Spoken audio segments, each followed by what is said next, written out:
জন্য অনেকেই দান করুন।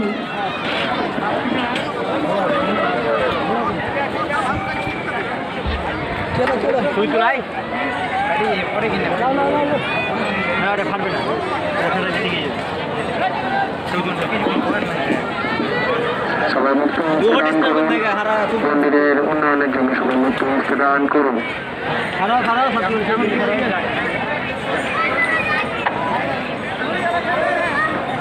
মন্দিরে নানান কার্যক্রম, নানান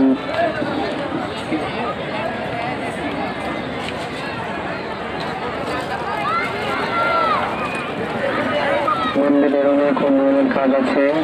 আপনাদের দানের মাধ্যমে সেই সকল কাজ সুষ্ঠুভাবে সম্পূর্ণ করা যাবে। তাই সকলে মুক্ত হস্তে দান করুন। গঙ্গা মন্দিরের উন্নয়নের জন্য মুক্ত হস্তে দান করুন। পুরাতন কালী মন্দিরের জন্য সবাই মুক্ত হস্তে দান করুন। খালি এগুলা ভালো লাগে না।